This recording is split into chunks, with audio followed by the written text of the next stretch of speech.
இன்னைக்கு ஆர்பிஐ உடைய MBC meeting இருக்கு. இதுல வந்து ரெப்போ ரேட் கட் பண்ணலாம் அப்படின்னு சொல்லிட்டு ஒரு எக்ஸ்பெக்டேஷன் இருக்கு.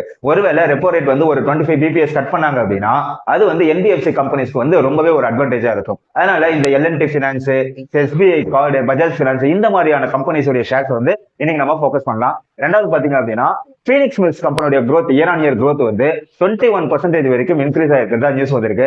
இது வந்து அந்த கம்பெனிக்கு ஒரு மிகப்பெரிய ஒரு பாசிட்டிவான ஒரு நியூஸ். அடுத்து பிபிசிஎல் என்ன பண்ணிருக்காங்கன்னா செம் கார்ப் அப்படின்ற ஒரு கம்பெனியோட ஜாயிண்ட் வெஞ்சர் மேக் பண்ணிருக்காங்க. எதுக்காகனா ரெனியூவபிள் எனர்ஜி சோர்சஸ் வந்து எக்ஸ்ப்ளோர் பண்றதுக்காக. அதனால பிபிசிஎல் ஷேரை வந்து இன்னைக்கு நம்ம ஃபோக்கஸ் பண்ணலாம். அடுத்து பாத்தீங்கன்னா கொச்சின் ஷிப்யார்டு வந்து எம்ஓஇ சைன் பண்ணிருக்காங்க ட்ரைடாக்ஸ் வேர்ல்ட் அப்படின்ற கம்பெனி கூட சேர்ந்து. எதுக்காக அப்படின்னா இந்த ஷிப் ரிப்பேர் கிளஸ்டர்ஸ் வந்து அவங்க வந்து கிரியேட் பண்ண போறாங்க. ஸோ இன்னைக்கு மார்க்கெட்ல பாத்தீங்கன்னா இந்த கம்பெனிஸ் எல்லாமே பாசிட்டிவ் சைட்ல இருக்கு. அதே மாதிரி நெகட்டிவ் சைட்ல பாத்தீங்க அப்படின்னா ஃபார்மா இண்டஸ்ட்ரியும் மெட்டல் இண்டஸ்ட்ரியும் இருக்கு. ஏன் அப்படின்னா டாரிஃப் வந்து அதாவது டொனால்ட் ட்ரம்ப் வந்து அவரோட டாரிஃபை வந்து ஃபார்மாலையும் ஸ்டீலையும் இன்னும் அதிகமா இன்க்ரீஸ் பண்ணலாம் அப்படின்னு சொல்லிட்டு ஒரு எக்ஸ்பெக்டேஷன் இருக்கு. அதனால இன்னைக்கு வந்து நம்ம யாருமே வந்து இந்த ரெண்டு செக்டர்லயும் ட்ரேட் பண்றது அவாய்ட் பண்றது ரொம்பவே நல்லது. ஸோ இந்த நம்ம இன்னைக்கு லிஸ்ட் அவுட் பண்ண கம்பெனிஸ்லாம் மார்க்கெட்ல எப்படி ரியாக்ட் ஆயிருக்கு அப்படிங்கறத ஈவினிங் வீடியோல பார்க்கலாம்.